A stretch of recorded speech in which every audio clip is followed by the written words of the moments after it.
This is a message to all my supporters of this podcast.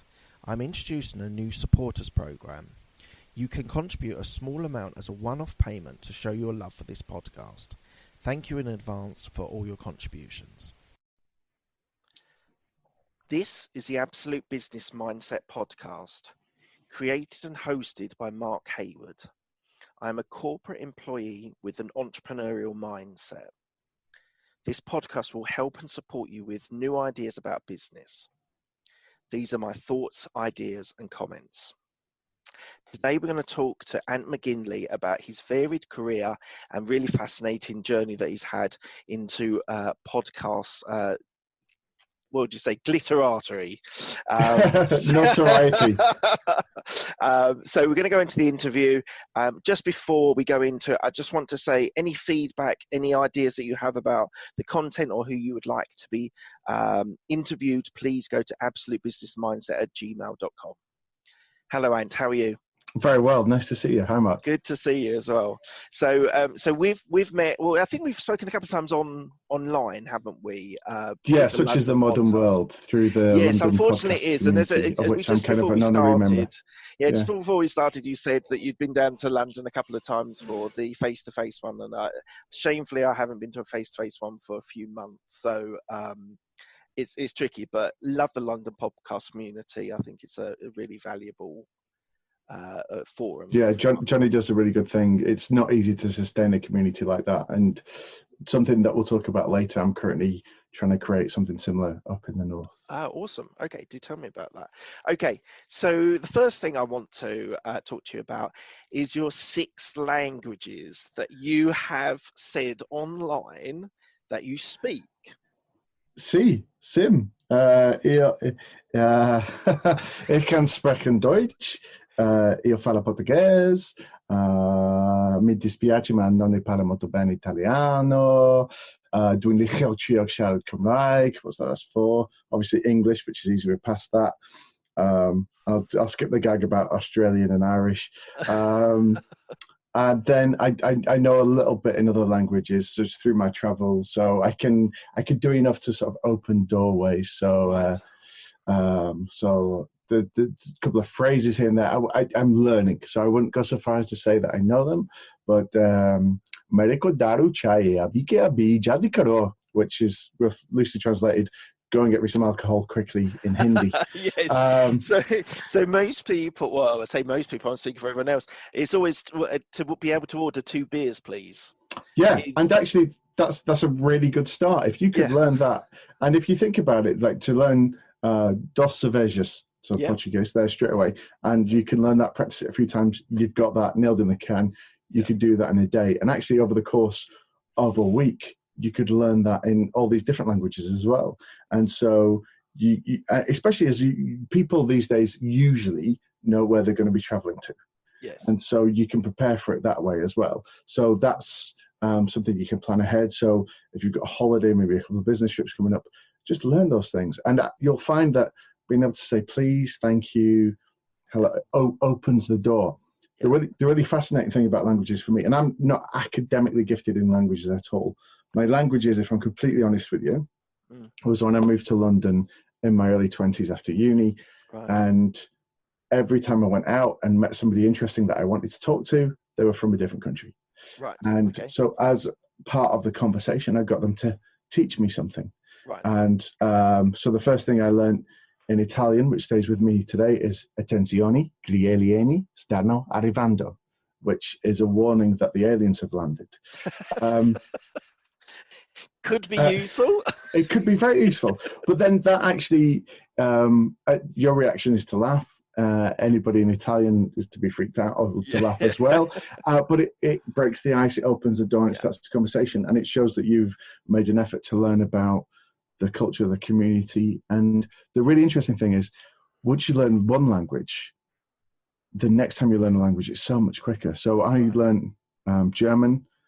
Then I was working in Italy for a while. I learned some Italian on the job.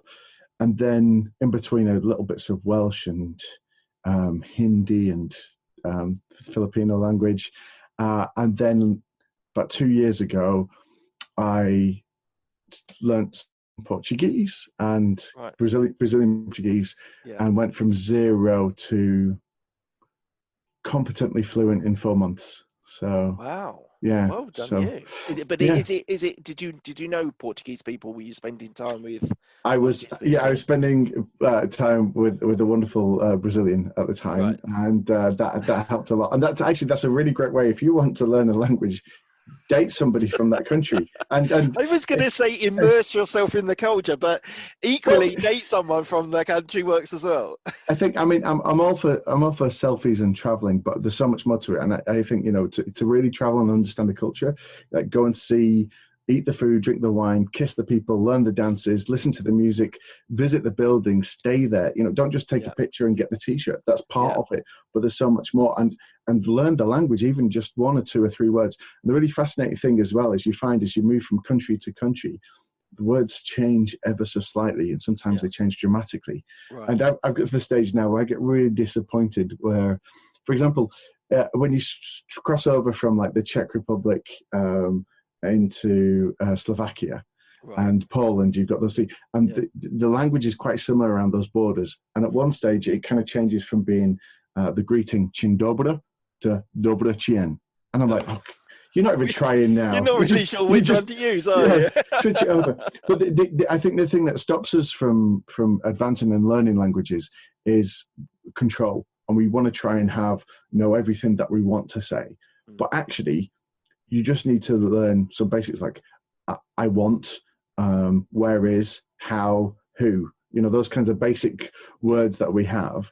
And then just throw yourself into it, immerse yourself into it. A couple of numbers, as you say, 2 beers, those kinds of things. And the more you do it, the more you let go and go with it, the more you learn. And I've got to the stage now where, I wouldn't even say that I'm fluent in English. And that's not just because I'm from the north, but I have a confidence with that. And I probably know far less words in Portuguese than any of the other languages, but it's my strongest language now because I'm so comfortable with it, and I almost have a basic formula. So I'll guess if I don't know what a thing is. I'll guess or maybe find a way around to say, oh, do you have one of those metal it hot so you can have tea? So I'll know the words to say that and be comfortable around it. No, it's really interesting because a couple of years, or quite a few years ago, I wasn't dating, but I spent a bit of time with some people from Czech Republic, and it was really interesting when we actually went. A couple of friends went over to Prague. I'd been there before, but totally different experience going with a friend who lived over there for many years. It was really fascinating. But what I found really fun was when they were talking in Czech, they would drop in English words because there just was no translation to it. And it was really interesting that the types of words that just don't translate into another language, and they are dropping those in very, very naturally. So part of the little Welsh that I know comes from spending time. I worked on a radio station there for just shy of a year, and the station that I worked on was English language, but in a very heavy Welsh area.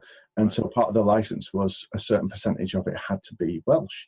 And on my drive time show, 2 of the news bulletins would be in Welsh.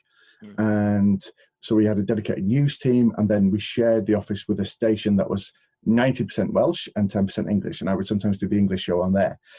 But the Welsh presenters there who were born with Welsh as their first language, some of them only learned English when they went to school, even though they spoke Welsh every day, because Welsh as a language almost disappeared and then as having something of a resurgence. There are words and terms and things that come along where you go, well, like, how do we say Brexit, for example? Because it's a combination of English words that's been made up because of something political that's been happening. So how do we fit that in? Things like computer, all these different things. And then so you've got to obey the rules of the language with the new words. And then, but even though they were all natural Welsh speakers, the radio station would pay for them all to have a Welsh lesson every month so that they could be up to date with all the current terms and how to use them. Yeah, that's fascinating. Right, I'm going to jump straight into your degrees or your your attempts at university, let's yes, say. Yeah. So the first one you did was an engineering degree, or you did a foundation for an engineering. Yeah, and before anybody pulls me out, I didn't actually complete the whole degree. I did 1 year of that and then changed. And when I say changed, I'll be completely honest, I was asked to resit. Okay. Okay. And so I went, and basically I spent the whole year immersed in and playing American football. I effectively became the jock that you see in the movies. Oh, and really? I chose that university because they had an American football team. Right. And I have a list, which I wrote when I was about 15. And I have a list of things that I want to do. And I find it every now and then when I go back to my parents' house. I still got it in a folder. Yeah. And I'll tick off the things that I've done, and then add a few new things that I didn't think I'd want to do that I have done, and things that I want to do. And I always wanted to play American football. Oh, amazing. I really like American football. I'm probably, well, no, there's still a lie. London has really become a bit of a hotbed for American football with it has. Their games. Yeah, I saw the Titans last year. That was a great game, which was actually, believe it or not, my first ever live regular season NFL game. Whenever I've been traveling and speaking in America, I've always timed it wrong. So I've either been out in February, so after the season, or been out in August, so before the season really gets going. Yeah. But I did see, and this is something quite cool, I did see the New York Jets beat the Philadelphia Eagles the season the Eagles won the Super Bowl. And it was the last. Very rare for the Jets to win any match, first of all, but to beat exactly the Eagles, as they say, and that was literally, so it was the last preseason game, and so it was a half full stadium, but still that was my first real experience of getting to do it, and it did make me go at that point. I don't know if you've ever seen like the college stadiums that they have out there, but they're massive, aren't they? Oh yeah, so that's my playing. To be honest, I wasn't that good. It's not like I could have made it at the college system. Again, that's just something to if anybody pulls me up. But I loved it. I enjoyed it. I got really into it. I loved it. What position were you?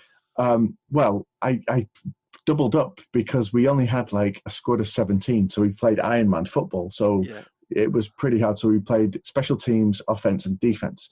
And so I started off as a running back, and then ended up being wide receiver. I played linebacker. Favorite position was free safety. Got a bit of pace on me. But I once, due to injuries, I did play for 2 plays on the line. Now, when the usual defensive lineman is 2 or 3 times my weight and size, I didn't last very long. But when there's an injury and you've not got the squad, you have to step up. Oh, that's brilliant. That's brilliant. But you then moved from engineering to psychology. What was the inspiration behind that? The honest thing was while I was doing started on the engineering degree, I found it very intensive and very quickly realized I wasn't engaged with it. And although I have an appreciation for architecture now, we would have 1-hour lectures on concrete. And like at 18, when I'm playing American football and experiencing the freedom of university, I was like, I'm struggling. I'm really struggling with this bit. And I mean, there was a couple of modules of it that I really liked, like the design side of things, but I just couldn't engage. And then I was somewhat shocked when at the end of the year, they kind of said, passing 2 modules is not enough to get you onto the second year. Oh, that's a bit harsh, isn't it? So I'd met some people that had done that were doing psychology, found them quite interesting. Yeah. And so I moved back to Manchester, did a couple of A-levels at night class. Well, actually what happened was I did psychology at night class and a sociology A-level in the morning class, and then got a job which was on a rotating shift pattern. So I could only do one of them a week. Oh, right. And I did trying to do A-levels in a year anyway, it's quite intense, but effectively trying to do them with half the study in a year. But I got enough, it gave me enough to give me a good flavour, and decided I wanted to do psychology, explore that. Right. And through doing that, I ended up with my first experiences of media and radio, because they had a really good student station set up where I went. So right, we will get on to the radio. There's just one thing that you put far too much online. I'm sorry. I didn't realize this until you kind of ran down the list before, and I'm like, so as soon as this finishes, I'll be like shoring up my my Facebook and YouTube security settings. So you were a match day announcer at a football club? Yes, yeah. Right. First thing, this is a two-part question. First thing, how did that come about? And secondly, like, it must have been a lot of fun being in the middle of a sort of football environment, and sort of, you obviously have a passion for football with your podcast, and we'll talk about that later. So how did you come about, and what was it like? Well, you are looking at the face of a man who has, of about 3.5 seconds, appeared on Match of the Day Wales. Wow. Yeah. That's me. Right, what's that? That is 12 minutes and 31 seconds. I'm gonna get that clip, and I'm just gonna put it on YouTube and on Instagram. This was your claim to fame. Yeah. What one of several. What do we want? So no, I worked for. So getting the job was actually, that job came as a result of another job that I was doing. So I was working for Coast 96.3 as it was, which is now a Heart station in North Wales. And they'd signed a deal with Rill Football Club. And Rill at the time were coming back. I think Rill domestically, you'll have to look at the record books, are still the only British team to have won 4 trophies in one season, if you don't count the Community Shield, which Manchester City got last year as well. Yeah. They did that because there's a couple of different cup competitions. And they're based just inside Wales, if you will, and Bangor's the other side, but the station covered the whole of the North Coast. Okay. And the deal was, as part of the connection, we would do special updates, special features on the particular show that I was doing. Yeah. And then I would come and there'd be branding around the pitch, and also we'd play some like especially audio branded music around the game in the build up to the game, and also when goals were scored, that kind of thing. So there's probably a lot of Rill fans that would hate me for doing that, because I was kind of the face of the commercialization, the death of the game. But it was a brilliant stadium to be at. Great club, great memories. A very small, and it wasn't like I was up in the stands away from everyone, because I literally just opened the door and there's like 300 people sat there. And I mean, sometimes there would be games where there's only 300 people at. But yeah, it was a great thing to do. And you're faced with the problems of going, who scored that? What was that? Because you do, and actually that's the real reason why they play the music when the goal goes in, to give you the time, to give you 10 seconds to figure out who it was. What number was that? Look on your sheet. And somebody else would go and find out, and then come back and tell me, I think it's that. And yeah, but this was in much simpler times, so we're going back maybe 12 or 13 years before VAR or any of those problems. So. Yes, we could go. You've mentioned 2 things which is very topical, which we're going to talk neither about. So we're not going to talk about Brexit, and we're not going to talk about VAR. Because nobody understands either of them, let's be honest.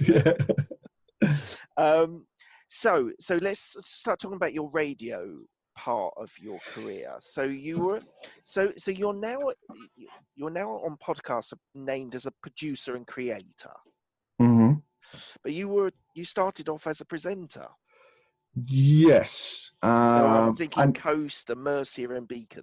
Yeah, and I still do some presenting as well. So just last night I was presenting on a podcast, and occasionally I'll do little bits. But how did that all start? So I the first day I went to university to do psychology, I went up at the welcome party. There was a DJ on, and I just learned how to DJ. And I thought, I'm going to need a job to help me get through uni. And I said to the DJ, is there any opportunity? And he kind of fobbed me off. But the guy stood next to him was a chap who just set up the student radio station and said, come and have a chat and we'll see. Right. And so at the time I thought, brilliant, yeah, I'd love to do this. This is perfect. This is what I've always wanted to do. And I used to listen a lot to the evening session, which was big on Radio 1 at the time, Steve Lamacq and Joe Wiley. Yep. And I really wanted to be just like them. I used to record the show, and I was like, brilliant. But then I suddenly realized the day I was going to have this meeting that I had no experience, no connections. I didn't know any of the bands. I didn't know where I'd even get records from. So how could I do something that they did? Yeah. So I thought, I'll just have to make it more me. Right. So I walked into the meeting, and he says, right, so have you got any ideas about what you want to do? And yep, the show's going to be called Egomania. It's all about me, and I'm just going to play Tom Jones and take that. And he was like, great, you're doing Wednesdays and Thursdays at 3:00. And that was it. That's how it started. Yeah, and Well, I think because I think it's really interesting that you went to student radio, and obviously student radio is a well-trodden path for lots of people in the arena. But I will tell you two things now. First thing, I worked in a pub for 2 years while I was at university. Not glamorous. I suppose your student radio wasn't necessarily glamorous, but that was a good time, but it was there was a lot of drinking. yeah, And the second thing that you say about student radio, so this was I'm making confessions here. About 8 years ago, maybe even a little bit longer, I went for a hospital radio because I was listening to Chris Moyles and a little bit of Radio 1 in the evenings and stuff, and Steve Lamacq and stuff. And I thought to myself, well, I listen to radio, I can do that. So I turned up for the interview. And they go, well, what type of music do you like? So I tell them, my music is indie rock, sort of that sort. Well, like it was like we played Tom Jones and Take That. I'm like, have you got any of the music? No, not really. This is not the sort of stuff we play on there. And I walked out of that interview and I thought, I'm not going to get that gig. So I would say it's fascinating that A, you pulled it off, which is impressive in the first case, but B, you sound you've based your career on starting point on radio. Well, can I just point out, first of all, that one, it wasn't glamorous or paid, and two, we were actually in a porta cabin out the back of the student pub, and so quite often you could hear this sound, which is like a combination between thunder and a car crash, and it was the empty barrels being rolled around the back of the, and occasionally, if you were doing a late night show, you would have one student who'd lost their way and mistook the side wall for the bathroom. And so it was literally, we had 2 turntables, a microphone, 2 CD players, and a mini disc player, and a telephone. That was it. Right. And that's how we started it. And did you get any? So we're all now into analytics and sort of ratings and how many people listen to your podcast and whatever. Did you ever get any sort of idea of the sort of listenership at your student radio? So we just had to guess, and so that's. I'll be completely honest now. Even now, right? And I'm not making anything up here. I'm not revealing anything that people don't know. But most audience figures are made up. They're all guessed. They're extrapolated. Right. I mean, the station I worked for, which I won't name in case I get in trouble, the way they do the figures, they sort of extrapolate to mean sort of so many people. Anyway, the figures came back and we had 5,000 people listening in this particular postcode, which is a village which only has 1,000 people living in. Right? maybe they had some kind of mini festival or everybody had friends over, but there is that. But I do remember when we were doing the student radio, on 3 occasions we got letters. And one was from like a ham radio guy who picked up the signal like in Norway. Right. And like, you know, I think we ended up getting in trouble for maybe broadcasting a bit too strong. But he wrote to us and said, you know, I was listening at this time and I heard this song and this person. Could you confirm that it was so I can tick it off my list, whatever way that works? Right. And then one of the other occasions, we got a letter from somebody who was listening in the prison. This was in Leicester, if you know Leicester. Not too far. I went to university at Leicester. Yeah. Oh, okay. So I was de Montfort. So I was the ex-poly. But the prison's like this old castle. It's very impressive. And I remember the bosses of the station going, oh, well, you know, like, can we really talk about, I'll read this out on air because it's somebody that's in prison and it's somebody that is, you know, maybe we're not sure why they're in prison. They've been excluded from society. Should we there? And I was like, huh. So I went on air the next show. I went, oh, we got a letter from the prison. I tell you what, if you can get here by the end of the show, right, we'll give you a T-shirt and a bunch of CDs. No one turned up. No, never turned up. I mean, I'm just assuming they didn't hear it. Yes, of course. Yeah. So, what was the sort of format that you had in student radio? You know, you joked about Tom Jones and Take That, but was it music based? Was it voice based? So a lot of it was kind of down to whoever turned up and did something. Let's be completely honest. At the time, they had this area, and as long as you didn't do anything particularly outrageous, you were fine.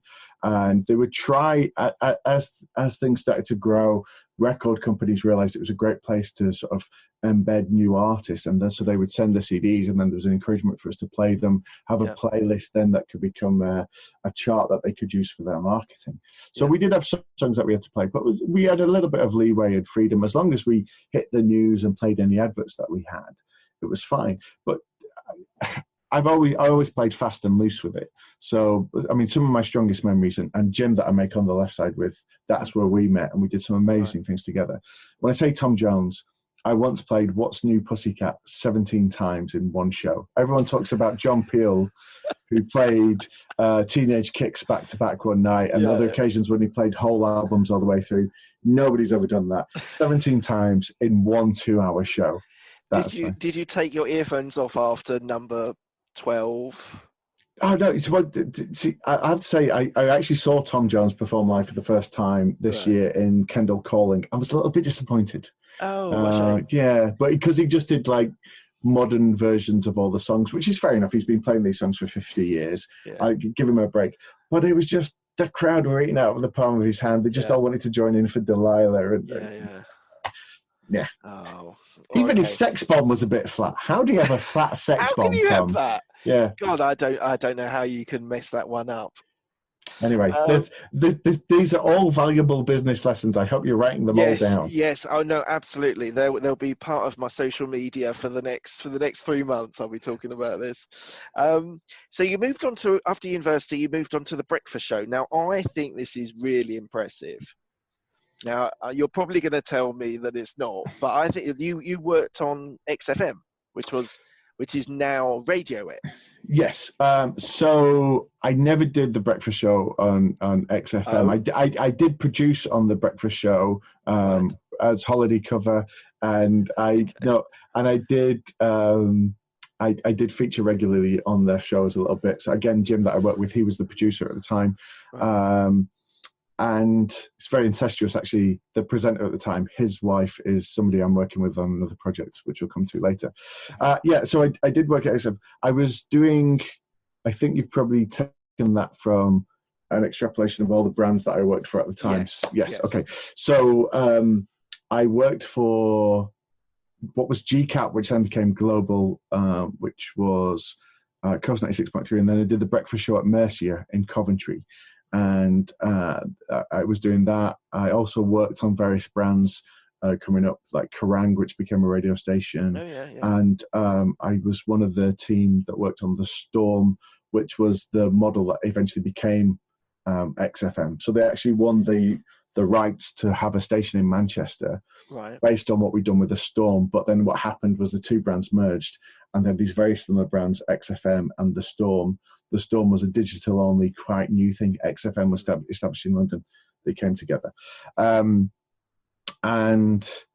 yeah, that was a great brand to work for. But probably the most fun brand I've ever worked for was more recent times. About 5 years ago, I worked for. Was it 5 years ago? Yeah, 6 years ago. 5, 6 doesn't matter. Jack FM in Southampton. Which is now merged in the company.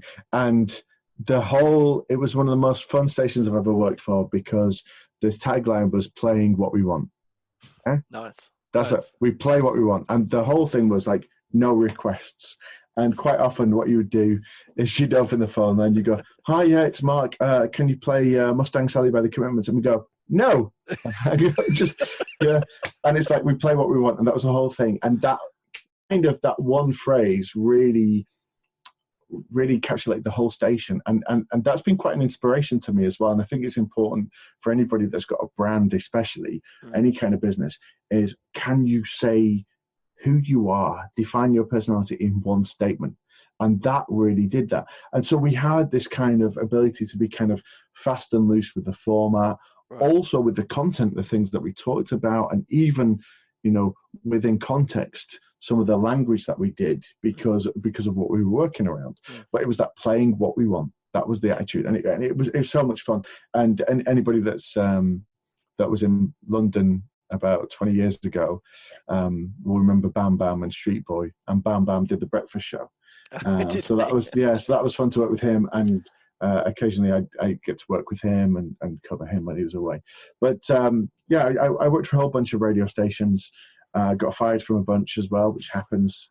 My favourite story, and I'll tell this, it annoys him a little bit, but I was once fired, no word of a lie, for eating a Twix that didn't belong to me.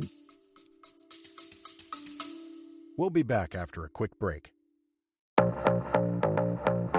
Hi, I'm Alex, the host of X Health Show. Meet the future of healthcare. Think X-Men, that's X Health. Actual superheroes behind programming living cells to cure cancer once and for all. Tech that detects preterm delivery in seconds, brain-computer interface, or apps that employ AI to match you, your disease, with the best treatment. X Health Show brings to you visionaries who push the boundaries of healthcare from Switzerland, the heart of Europe and the most innovative country in the world. Let me introduce you to their startups. Head to X Health Show, meet the future of healthcare. Happy to greet you there. Did it belong to the presenter? I don't know. So basically, anybody that's ever worked in sort of any office will know that everybody brings chocolates, cakes for birthdays, whatever, leaves them out. Anyway, so I just, there we go. Tucked in and the worst of it is I don't even remember having the Twix. I don't even remember. I'm not saying I didn't eat it. But like I don't remember. Like if I could go, oh yeah, it was a good one. Yeah, savoured that moment. The funniest thing was they asked me to, return my keys and my pass. I was sacked over the phone basically, and we just had a party and I couldn't find them. So it was a couple of months before I could find my keys and pass. Yeah. And so I found them, put them in an envelope, and then I thought, got a Twix, ate it, and put the wrapper in the envelope and sent it back. However, in the intervening 3 months, the guy that had sacked me and his boss had both left the station. And so they didn't even get the delivery. No, so somebody somewhere in the course of their day once opened an envelope and found a pass with my picture on, a key, and a Twix wrapper. They must have been confused. Yeah, that's weird. If that was you and you're seeing this now, contact us and we'll be friends. Right, so this is the Absolute Business Mindset podcast. We're going to talk a bit. We've talked a lot of non-business. I'm just going to rein it back slightly. Okay. What's the money like working for XFM? The money in radio generally is always like, working TV, unless you're unless you're on the big platform. I mean, even when I was doing a breakfast show for what became a global brand, because it was a small station, it was regional, it wasn't that great. But I used to often say, well, it's like getting into the Premier League with Huddersfield. You're there. You eventually you might be seen by Manchester United and go and play for them. Yeah. It wasn't great. It was good because it was only a couple of hours a day, effectively. Yeah. But, and what did you sort of occupy yourself with the rest of the day? Drinking? No, I've never really been that big a drinker, actually. Okay. But I think at the time I was just thinking, this is great. And I do distinctly remember playing a lot of video games and having quite an interesting lifestyle. The thing is, when you're doing a breakfast show as well, it really messes up your lifestyle. It's very difficult to do. And I think drinking would make it a lot worse. I can understand why people would. But effectively, like I've got some friends that are just doing it for a station up here in Manchester. They're just coming in up to 6 months in the gig. And they started at the perfect time because they started as the days were getting longer. So they'd wake up and it'd be bright. Yeah. Now it's hitting them hard. because they're kind of, they're going when it's dark, they're finishing the show and it's still dark. Yeah, and then it doesn't even brighten up. And it does make it difficult for your social life because it's very difficult to do anything of an evening. It's great if you've got kids. If you've got young kids, young family, takes care of all your childcare needs. Yeah. Okay. Another business question. Mm-hmm. Right, Can't 2 in a row. Answer. Okay. You ready? Yeah. So a friend of mine is involved with radio, and he's sort of trying to kick off a very unique style. He's going to kill me if I tell you what it is, so I'll have to keep that under wraps for now. Okay. But the important thing that he said to me was, don't be confused with radio. Radio is about the adverts. It's not about the presenter. It's not about the music, it's about the adverts. Do you agree?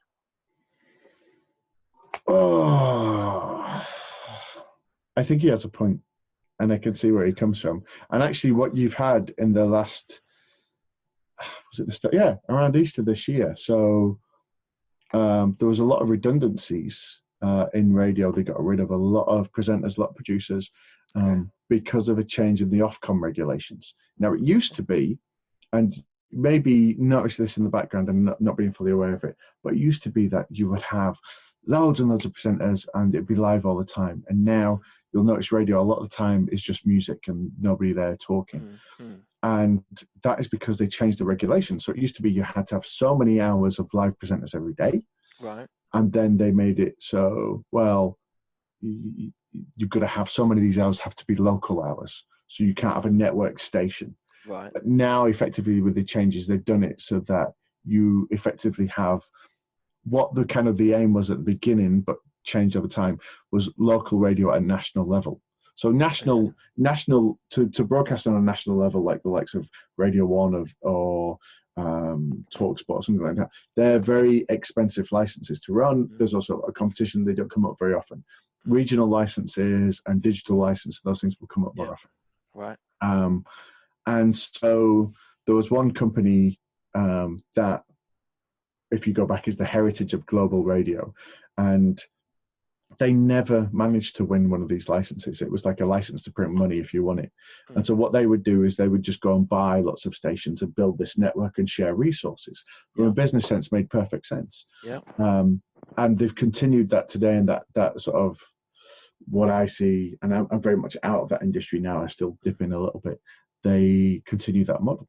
And within that model, I kind of understand from a business point of view and a management sense, it does make sense. You know, the radio, the difficulty is they sell the adverts, and they sell the adverts. The price they sell the adverts at is based on how many people listen.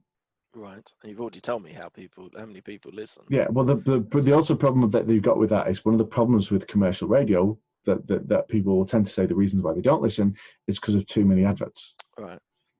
And so this is a very fine balancing act that they need to do it.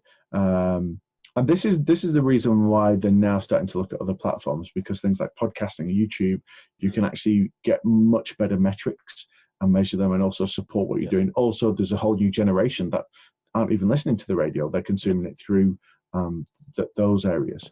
And so they're looking at, plus as well, if you're a station, even in a city the size of Manchester, small station, the best figures you may get for in terms of listenership and reach is 125,000. Okay.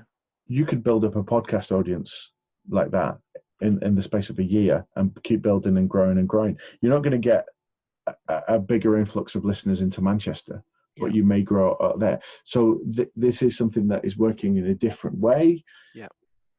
Obviously, it changes the kind of marketing and advertising that you can do, because if suddenly you're appealing to a global audience, you can't take an advert from the shoe shop that's on your high street, unless they do deliveries and they change their business model. Interesting. I'm glad I got your insight into that. So enough of that business silliness, asking those questions. So on to the serious stuff. This is why serious people. Stuff. Now back on to you worked for P&O as an entertainment officer. I did. And so, but I'm going to give a two-party question again. Yeah. Right. Was it physically and mentally really hard, or was it just fun all the day? If you have a business, if you have your own business, and somebody applies for a job and they've got a background working at sea, and they've done more than 6 months on the ship, hire that person. I will tell you that now, because my experience of, and I did just under 3 years, which is a decent stint. It was very decent.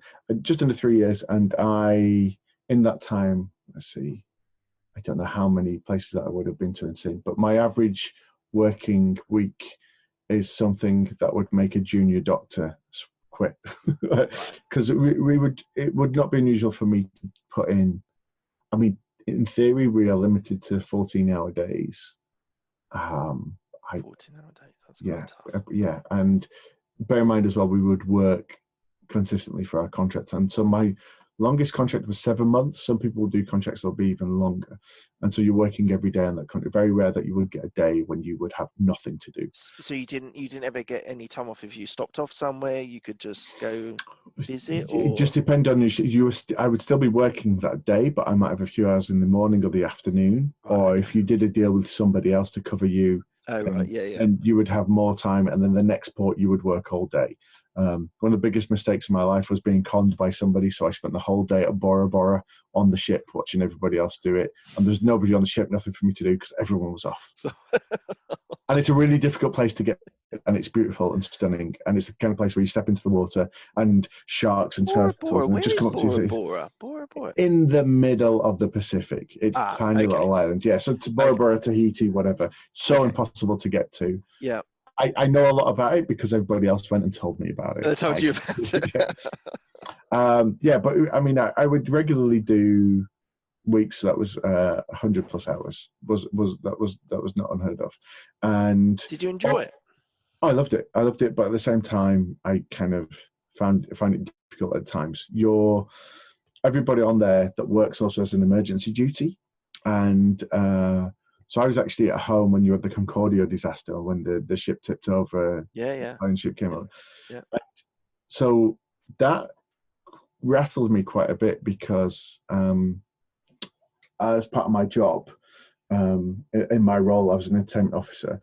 As soon as we moved into an emergency situation, my job was to manage a muster station. Anybody that's ever been on a cruise ship, that's where you put your jackets on. Yeah. And my job was to keep them calm and keep them ready, and then get them ready if we needed to move them into the lifeboat. Yeah. And one of the things that really threw the whole industry after Concordia was all the training that they do on cruise ships for evacuation is based on the fact that the ships are designed to stay level, even if there's a hole punctured in them. Right. And so suddenly when the ship's at 45 degrees like that, there's all those drills that we've done. Yeah. They work with people walking calmly, shuffling along in a snake formation, going, but it was brilliant. I saw some amazing places, met some amazing people, learned some new languages. Kamusta to all my Filipino friends. But I got to the stage where I'd done a good innings. I think had I gone 10 years earlier, I would have done it for 10 years longer. But 3 years was a good, I think it, because I did envisage it being quite tough and quite physically and mentally quite didn't realize how long a period you had to work on there for. So it does kudos to you. It does depend on your job and your role. But I did bump into an old colleague at Heathrow Airport, and he works in the tech team. So we had a fully working theatre that sat 800 people on the ship, and he was working in one of the concessions at Heathrow. And I asked how he was getting on, and he says, "Oh, I'm loving it. It's brilliant, and everybody loves me." He says, "Because I cover everyone's shift. I do double shifts all the time, and my double shifts are still shorter than the regular shifts we did on the ship." So he's stamina-wise, he's fine. And I think that's the thing. So I kind of came back from the ships, and I was like, I've done it. I don't need to do any more. And there'll be few times when I'll work as intensely or as hard as I did on the ships. And bear in mind as well, if one of your team is sick or has to go home for whatever reason, there's no replacements. It's not like you can call a recruitment agency and get somebody to swim out and join the ship. Yeah. So, I don't have the same experience, but I can sort of think of it like when I worked in pubs. So I worked at university in pubs, and then after university, worked in a couple of pubs and bars and things, and that was physically draining, that was mentally draining, concentration that you had to do for that. So and that's just a fraction, because you're doing like 5-6 hour. The thing that was quite intensive as well was I was basically probably the first person that you would meet on the ship a lot of the time. And bear in mind, everyone would know you. We would change passengers at least once a week, average once a week. And so we could have up to 3,000 passengers on a ship. And so even if I didn't meet everyone, at a conservative effort, I would meet. And when I say meet, shake hands, exchange names with, have a drink with, sometimes have dinner with, at least 50,000 passengers a year. Wow. think you're better off out of it, don't you? Yeah, I still remember all their names as well. Yeah, we'll do that at the end. We'll do that at the end. Yeah, I'll put it in the show notes. Right. Okay. So let's switch again to podcasts. Mm-hmm. So so obviously I do my own podcast, but what attracted you from radio to podcast? Did you see it as a trend that was going to hit off as it has, or were you just interested in the sort of the craft of it? So I got into podcasts just, was it just as, or even before? It was just as the iPod had come to the UK. Right. And so at the time, to listen to any kind of podcast, what you would have to do is download it onto your computer and then transfer it onto your iPod, because they weren't Wi-Fi enabled at that time. Yeah. And the first few podcasts were just record on computer microphones. There wasn't many very creative ones out there, but I instantly saw the potential in them. And I saw that there was a gap that they could fill that wasn't being taken care of by traditional audio mediums. Yeah. A lot of people make a big deal about the fact that, there's no regulation, so you can swear on there. Great, that's fine. But after a while, if you're going to do that, use it very sparingly, because it's like any word. That's my view on swearing. Yeah. If you use any word over and over and over again, and there's probably a few that I've done this, it doesn't mean anything. So I made my first podcast in 2005. So I was going to say, so the iPhone came out in 2007. Yep. So you were doing it before the iPhone even came out. Yeah, and I wasn't doing it. So people were listening on desktop, were they? So people would listen on desktop, or they would actually. So the iPod itself came out 4 years before. Okay. So I mean, the brief history of podcasting is in 2003, through the development of RSS, they realized that you could have sequential audio, which was effectively allowed you for a podcast to get a notification when there's a new episode. That was in 2003. And then 1 year later, in 2004, Apple invented it. They did make it much easier to do things. Although... Apple are well-versed, and never the first, but do it a lot better. Yeah. I know Ted and Steve that kind of head up the department at Apple, so I'll say that very much with my tongue in my cheek in case they see this. So I did that, and then before I could really sink my teeth into it and take off, I got a job which I've been chasing for a long time in commercial radio as a presenter. So then that took me away for a few years. Then I went to sea, and then I came back from that sort of period of my life. And podcasting had kind of grown up a little bit, and I was exposed to more podcasts from America. There's a show called Radio Lab, which is made by NPR, which is kind of a radio show first, but it has had real success as a podcast. It's one of them, in terms of revenue, you want to see about making money, that does a lot. That does very well. They've got a great model that's set up very well. Well, and the one I always have always been inspired by is Entrepreneur on Fire with John Lee Dumas. I know John. He puts up every month how much he's earned, and every time I go onto his website, I think, I'm not earning that. Nowhere near that. Yeah, well, the thing is, John. John's a really interesting guy. So I met John about 3 years ago when I went to my first podcast movement, and he was there, and there was this flurry about him. And when I'd come back and started to move into podcasting, John's was one of the first videos that I'd seen online about how to make your podcast. And while I didn't agree with everything that he said, I could see that he'd broken it down. He had a formula and a way of doing things. And but he has this real magnetism around him, and he just like a bunch of people that follow him everywhere. And so I remember speaking to him when I met him at this. It sounds very showbiz, but it was a rooftop party in Anaheim. And I said to him, I said, John, like, gotta say hello, but also I just want to ask, how do you cope? Because there were literally people following him around as if he could walk on water. And he said, you know what, it is a bit weird, he says, but it's actually really, really nice. I enjoy it. And he said, the best thing is I walk out of this building and nobody knows who I am. Yeah. And he said, so there is that. So he just enjoys it while he lasts. And he has a great setup and great life, and he does very well.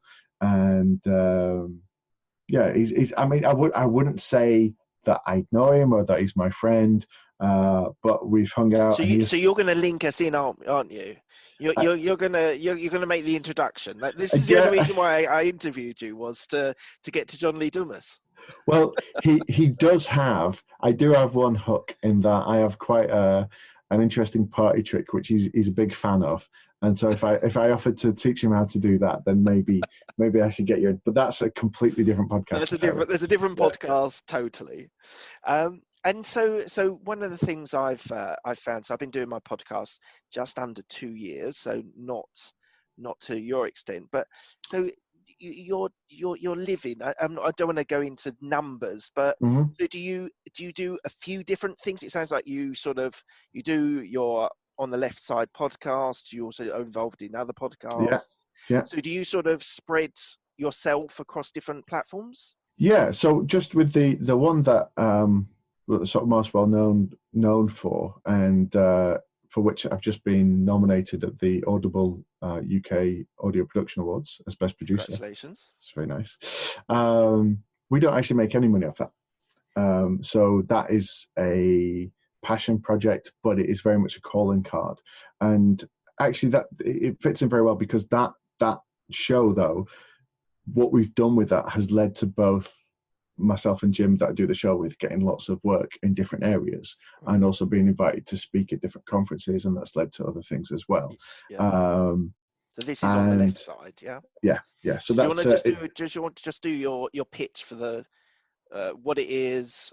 Give me 10 seconds. 10 seconds. You said you should be able to do it in a few words. Yeah. On the Left Side is a soccer show that's not like Match of the Day. You don't have to even like football to like it. We just use football as a springboard. It's 10 minutes every week, every Thursday, and nothing is sacred. Everybody gets a little bit of ribbing, and it's just silly. To be honest, we spent more time in the last few episodes talking about involved with Lego. We've had a Shakespearean actor, and we've also had Sir Ian McKellen involved. Not the real one, but it was close. Okay, so just on that. So I'm not a big, as we were talking beforehand, I'm not a big football fan. Not something I really grew up with, but I find it hilarious. Like that one you were saying about the Lego.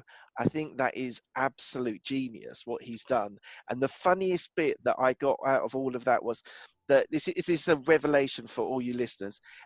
You can't put someone sitting down in a stadium next to each other because the arms are in the way.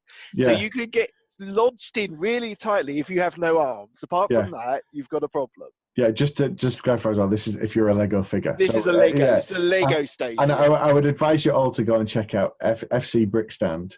You'll find them on all the social media on the website fcbrickstand.com. It's basically quintessentially English eccentric who has built this football stadium, and he has live matches. And for £5, you can have a season ticket where he builds a Lego version of you that can sit in the stand and watch the games.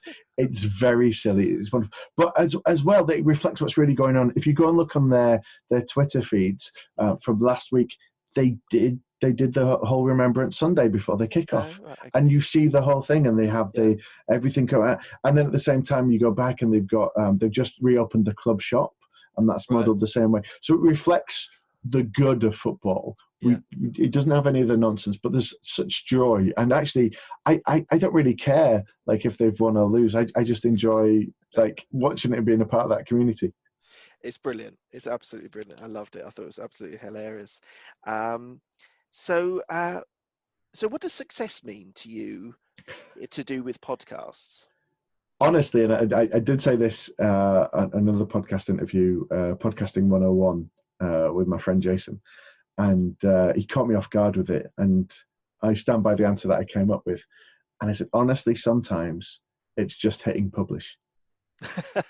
It really is, because here's the thing is that, and I think that applies to so many things, is that, you know, when you hit publish with a podcast, that is you releasing it, that is you releasing ownership, that is putting it out there. There's nothing else I can do about it anymore. I mean, obviously I can pull the episode and nobody can listen to it, but you're kind of going, I've done it, it's there, it's going out.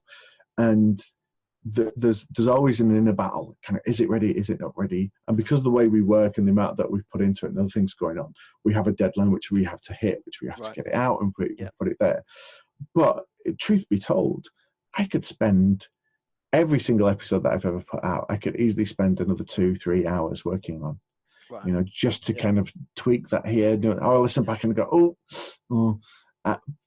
but you can't do that. And I see that not just within podcasting, within other forms of media, like people have an idea for a book that they never write, or they've written a book and they never show it to anyone. Or they have a business idea, but they keep it to themselves because they don't want anybody to steal it, and then it disappears. Take a chance, put it out there. I'd 100% agree. So the reason why I did it was why I personally wanted to do a podcast was that I thought I had a message. I thought I had something to say. And the first 60 of my episodes, I've just done 101. Wow, well done. The first 60 were just me talking, just me experiences, ideas, techniques, skills that I thought would help people. And as I say, like, it's only in the last 30 or 40 that I've started to do interviews, and I love doing the interviews now. I think it's fantastic. But at the start, as you say, it's do the recording and publish it. That's your starting point. So a friend of mine who's another Ant, he would say you've kind of graduated from the therapy phase. And for a lot of people, podcasting is like therapy because you're talking and nobody's interrupting you. And it's this very, the microphone just listens. It just listens. Judge. It doesn't answer judge. Back. Yeah. Not it like doesn't my give you wife or my advice. kids. Yeah, exactly. And it just very attentively is there with its little red light or whatever you've got going on, just there. Yeah. And it's almost like it's just going, I know, it's okay. Yeah, I understand. It's okay, Mark. Yeah. It's okay. Right. I am going to bring a little bit, not quite yet, but there's a couple of questions I want to ask you. And I am also running out of battery, which is very funny for me. Right, okay. This is exciting. Let's go. Don't explain it, just do it. You're all right for now. Don't worry, ever. but I just spotted it there. I was like, oh, okay, I need to think about this. So the first question for you is, what would you still like to achieve in your career? Could be a podcast, could be radio, could be another entertainment officer period of your life. I'd very much like to travel some more. The show that I mentioned earlier, Radio Lab, on my bucket list is to guest produce an episode of that. That would be amazing, but a lot of work. I would like to live and work in a different country, which I've kind of done a little bit with the traveling, but I was always back on the ship. But I'd fully like to do that. So there's a couple of options in there, maybe Vancouver, New York, Berlin. I'm very open to the opportunity, just for that complete change of it. In terms of like the actual career, if you break it down to statistics, I mean, you could go like, I'd love to have a show that, had the first British podcast to, make £1 million in its first week. But those are just those are more about other things. I think for me, it's about creating more and developing more. And what I'm doing at the minute with this this conference that I'm putting on in Manchester, which if you're listening to this, the date's come out, is the next few days. Saturday the 23rd, Pods Up North. It's in Manchester. We'll put a link in the notes if you still want to come. I'll hold a few tickets back. It's about building community, and I see what podcasting can do. I honestly believe that podcasting can do to the media what Uber did for taxis and what Airbnb did to hotels. It opens it up to everybody. Everybody can have a podcast. And what's great about that is everybody can do their own spin on it, their own version of themselves. Yeah, I 100% agree. Okay, so we're gonna hit some quick fire questions. Okay. Because the battery's running out. Equally, I think I'm gonna try doing this a little bit more. So First question is, why Manchester, not London? I've done both. I lived in London for 5 years, absolutely loved it. And I've been back in Manchester for a little while now. Love the city equally, and this is kind of where I grew up, but I'm getting to know it different. But weirdly, in the few years that I've been away from London, it's changed so much that when I go back, I look like a tourist again. It will all be new again, won't it? So what was the best decision you've made in your career? Or in your life? It doesn't have to be career. Wow. The best decision I made. I think the best decision that I've made was probably in recent years was when I was in a position where I couldn't really afford it was to buy a ticket to fly out to Anaheim on the West Coast, so just outside LA of America, to go to a podcast movement. And the ticket at the time probably cost almost as much as the airfare and the hotel. But I went and I booked myself for a week to be there for the whole event. Yeah. And did not know anybody that was going, and I was kind of like, this is something I'm taking seriously. Yeah. And if I'm going to do it, I need to be there. And I've gone from doing that and not really sure if I was doing the right thing, barking up the wrong tree, and not knowing anyone, to going back this year as a speaker for the second time. Oh, brilliant. And also to the point where I've been something of a connector, in that I know everyone that comes to these conferences. So yeah, I think that's probably been one of the most fun and influential things that's happened, which is awesome. just to drop this in, sort of indirectly because of my event. Check that out. What's the best advice you've been given by anyone? 70%. Right, that's really interesting. Someone told me 80%. So it's Pareto's law is 80-20 principle. But why is it 70 for you? Well, so this is from my friend Jason Peterson Delaire, who is a musical director for Michael Bolton. So that is some serious authority. Oh, wow. So he plays saxophone on stage with Michael Bolton every night.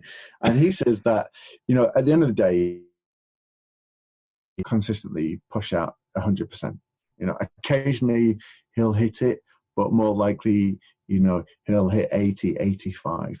But his thing is that his 70%, the level that he's at, and he's from a level that he's at, if he puts out 70%, like, I'm looking at it, I'm going, that's the most amazing. He's better than the rest of us, isn't he? Yeah. It's twice as good as my sister, who has a grade 8 saxophone. Yeah.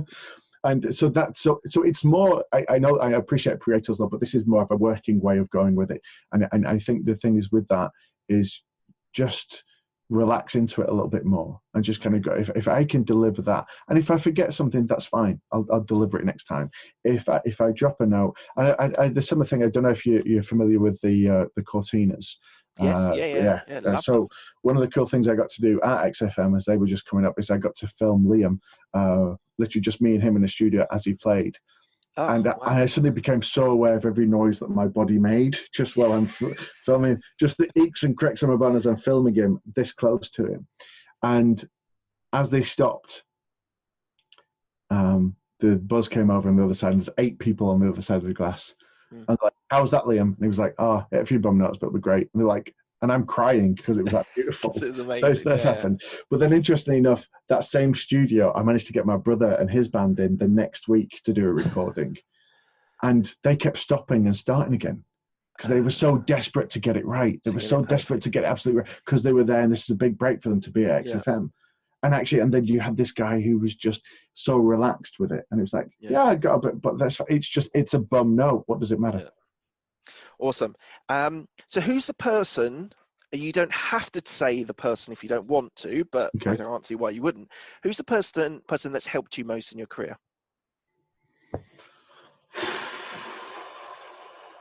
Can be your mum if you want. I think family has been very important to me and very influential and had a bigger impact than I ever realized, that I'm only just starting to realize. And I think as well for them to support me in terms of what I've done, and as we've gone through, I've had quite a varied career. I think for a long time the regular question would be, do you have a proper job yet? But they've kind of been acceptance that I've never become the black sheep of the family. I've always been welcomed back with open arms if that was ever needed. So I think in terms of that model of love and acceptance, that's been great. I mean, there's dozens of people that have helped me in my actual career in terms of what I'm doing now. Jim that I work with, Jim Salverson, who's the head of the sports social at Communicorp. He's doing some amazing things. He also runs his own voice company, Hive, just as a friend, but also a business partner. That's been amazing. Vic Turnbull and Kate Cocker that I'm working with at the minute on Pods Up North have been incredible. And also it's really nice when you work with people that closely that you become like family, and you see the moments when, you know, 1 minute they can be this absolute tour de force on stage, and then you see them come off stage and kind of going, was it all right? And you're kind of going, that was amazing, you know, just and yeah, I think anybody that kind of accepts me and pushes me is a good thing. I think that's very much. So I'll have to give a big shout out to Mick Tully, who is my martial arts instructor. He has his own plastering business in Coventry. I also help him do his podcast where he speaks to other martial artists. But he's always been able, and through his medium of martial arts and also through his questionable comedy sometimes, he's been able to sort of like pick me up and steer me on the right path when I've had a few moments. And yeah, and there's more people I can mention, but that's a really good question. That's a book in itself. Yeah. What are you most proud of? So last week we just published our 250th episode of On the Left Side, and that, as I said before, that's a real passion project. I mean, the money comes from other sources, but what's really nice about that is because it's all us. It's come from what we do, and there's a story about somebody meeting John Lennon and telling them that they were an author, and John Lennon asking, could I read your book? And they were like, I haven't written a book yet. And we're in this wonderful time now where I can meet somebody and I can say, I'm a podcaster, I make podcasts. And they say, can I listen to it? And I go, yeah. And instantly they can have all 250 episodes of that on their phone. I can put them onto Mondeo Law, which is another show that I work on, the Sports Social that I do, all these hundreds of projects that I worked on. And it's there and it's in the tip of their phone. And what's really nice is I've done it and I've moved on and forgot about it.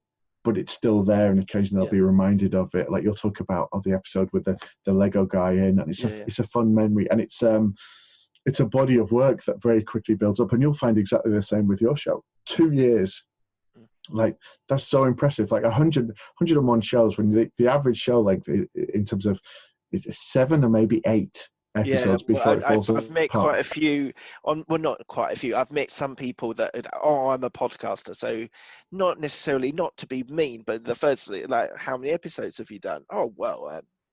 10, 11 in the last 2 years. It's like, okay, fair enough.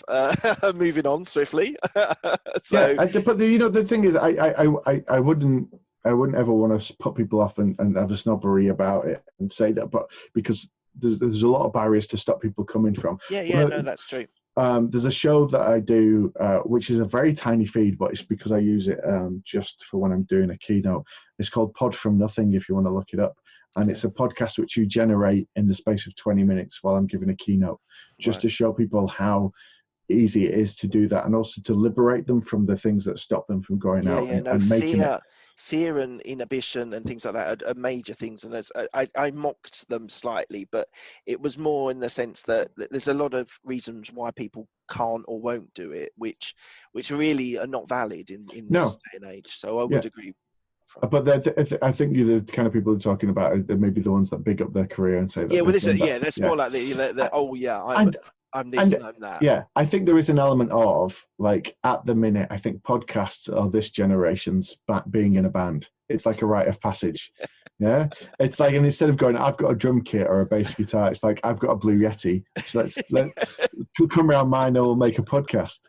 And you know what, the thing is, there's so many podcasts out there. There's still much fewer than you've got on YouTube in terms of channels, depending where you look for the figures. So Apple lists currently 750,000 podcasts. Okay. Google, using their analytics, the way they look at it, they list 2 million. Now there's questions about where they're drawing the data from, what they're counting. Not everybody submits to Apple and to iTunes, so possibly that's that. So, but still, that pales in comparison to the billion channels that you've got on YouTube. But even so, I would say that not everybody needs a podcast. And so some of the work that I do at the minute is as a mentor, and I work with some very high-end clients in terms of what they want for their podcast. And sometimes that's coming in from the very beginning to create their podcast for them. Other times it's a year into, I'm bored of it, it's hit a wall, I need to refresh it, can you help me do that? And sometimes you find that people are doing what they think they should be doing rather than what they want to do.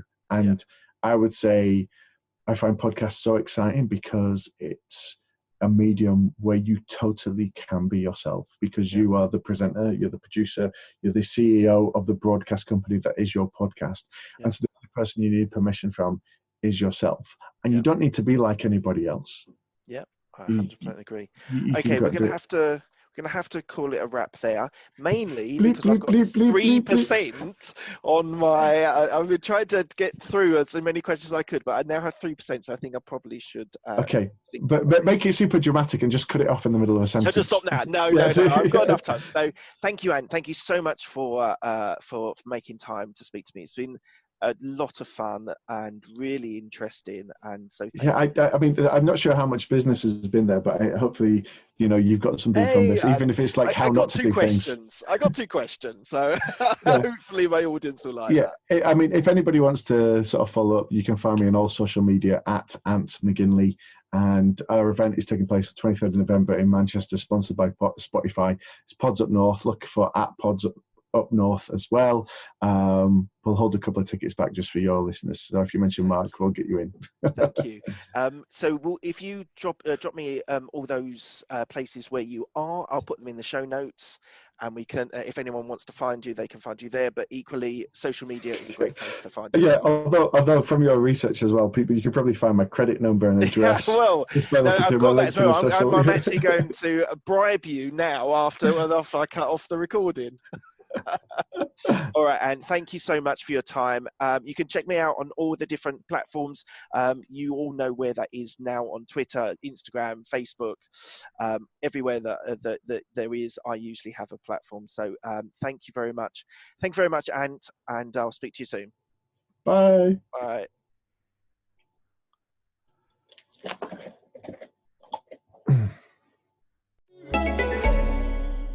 News, laws, and regulations are changing by the day. We get it. It's hard to stay on top of it all. That's why ADP is here to guide you with up-to-the-minute compliance expertise to help you navigate these complex times, so you can pay your people accurately and on time, regardless of changes in legislation. When you rely on us for payroll and HR, you're trusting us to help you take care of your people. It's what we've been doing for over 70 years, and that's not about to change. ADP, HR talent, time, benefits, and payroll, informed by data and designed for people.